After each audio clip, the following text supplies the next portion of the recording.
स्वागत है आप सभी का हमारे धार्मिक चक्र म्यूजिक पर। आइए आज आपको हम बताते हैं उत्पन्ना एकादशी का महत्व और उसकी पौराणिक कथा। उत्पन्ना एकादशी का महत्व।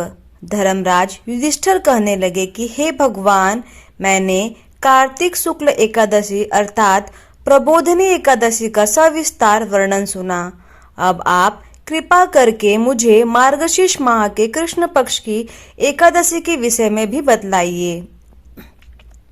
इस एकादशी का क्या नाम है तथा इसके व्रत का क्या विधान है, इसकी विधि क्या है, इसका व्रत करने से किस फल की प्राप्ति होती है, कृपया यह सब विधान पूर्वक कहिए। भगवान श्री कृष्ण बोले, मार्गशीर्ष माह के कृष्ण पक्ष में आने वाली इस एकादशी को उत्पन्ना एकादशी कहा जाता है। यह व्रत शंखोद्वार तीर्थ में स्नान करके भगवान के दर्शन करने से जो फल प्राप्त होता है उसके बराबर पुण्य मिलता है। व्रत करने वाले भक्त को चोर, पाखंडी, परिस्त्रीगामी, निंदक, मिथ्याभाषी तथा किसी भी प्रकार के पापी से बात नहीं करनी चाहिए। इसका महात्म्य मैं तुमसे कहता हूँ, ध्यान पूर्वक सुनो। उत्पन्ना एकादशी व्रत कथा। युधिष्ठिर कहने लगे कि हे भगवान, आपने हजारों यज्ञ और लाख गौदान को भी एकादशी व्रत के बराबर नहीं बताया, सो यह तिथि सब तिथियों से उत्तम कैसी हुई, बताइए। भगवान कहने लगे, हे युधिष्ठिर, सतयुग में मूर नाम का दैत्य उत्पन्न हुआ। वह बड़ा बलवान और भयानक था। उस प्रचंड दैत्य ने इंद्र, आदित्य, वसु, आयु, अग्नि आदि सभी देवताओं को पराजित करके भगा दिया। तब इंद्र सहित सभी देवताओं ने भयभीत होकर भगवान शिव से सारा वृत्तांत कहा और बोले कि हे कैलाशपति, मूर दैत्य से भयभीत होकर सब देवता मृत्युलोक में भी फिर रहे हैं। तब भगवान शिव ने कहा, हे देवताओं, तीनों लोकों के स्वामी, भक्तों के दुखों का नाश करने वाले भगवान विष्णु की शरण, वे ही तुम्हारे दुखों को दूर कर सकते हैं। शिव जी के ऐसे वचन सुनकर सभी देवता क्षीर सागर में पहुंचे। वहां भगवान को शयन करते देख हाथ जोड़कर उनकी स्तुति करने लगे कि हे देवताओं द्वारा स्तुति करने योग्य प्रभु, आपको बारंबार नमस्कार है। देवताओं की रक्षा करने वाले मधुसूदन, आपको नमस्कार है। आप हमारी रक्षा करें। दैत्यों से भयभीत होकर हम सब आपकी शरण में आए हैं। आप इस संसार के कर्ता, माता पिता, उत्पत्ति और पालनकर्ता और संहार करने वाले हैं। सबको शांति प्रदान करने वाले हैं। आकाश और पाताल भी आप ही हैं।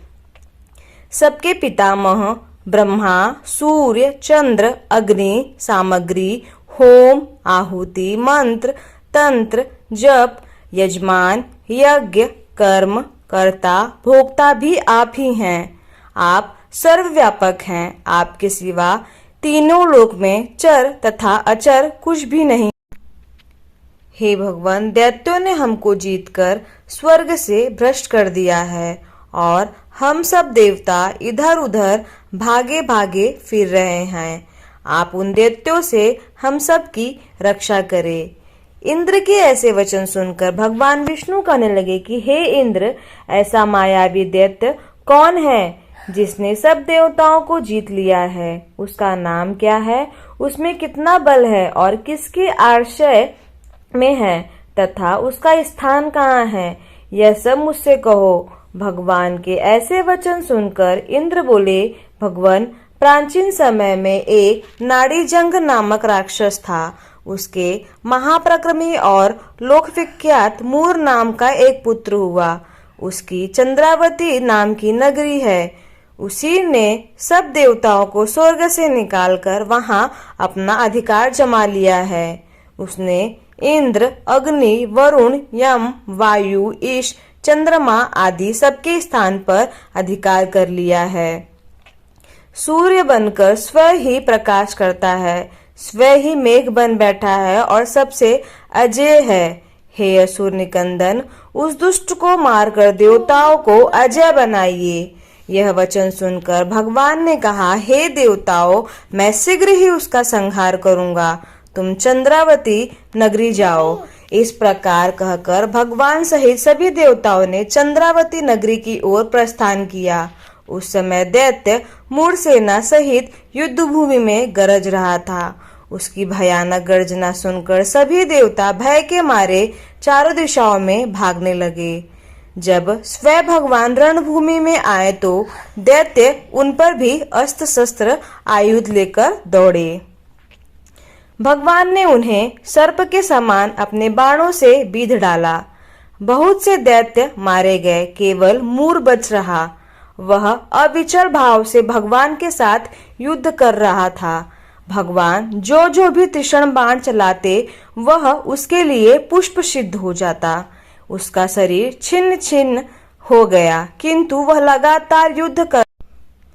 दोनों के बीच मल्लयुद्ध भी हुआ। 10,000 वर्ष तक उनका युद्ध चलता रहा, किंतु मूढ़ नहीं हारा। थककर भगवान बद्रिक आश्रम चले गए। वहां हेमवती नामक सुंदर गुफा थी। उसमें विश्राम करने के लिए भगवान उसके अंदर प्रवेश कर गए। यह गुफा 12 योजन लंबी थी और उसका एक ही द्वार था। विष्णु भगवान वहां योग निद्रा की गोद में सो गए। मूढ़ भी पीछे पीछे आ गया और भगवान को सोया देखकर मारने को उद्यत हुआ। तभी भगवान के शरीर से उज्जवल कांतिमय रूप वाली देवी प्रकट हुई। देवी ने राक्षस को ललकारा, युद्ध किया और उसे तत्काल मौत के घाट उतार दिया। श्री हरि जब योग निद्रा की गोद से उठे तो सब बातों को जानकर उस देवी से कहा कि आपका जन्म एकादशी के दिन हुआ है, अतः आप उत्पन्ना एकादशी के नाम से पूजित होंगी। आपके भक्त वही होंगे जो मेरे भक्त होंगे। तो यहाँ पर समाप्त हुई उत्पन्ना एकादशी व्रत की कथा। ओम नमो भगवते वासुदेवाय नमः।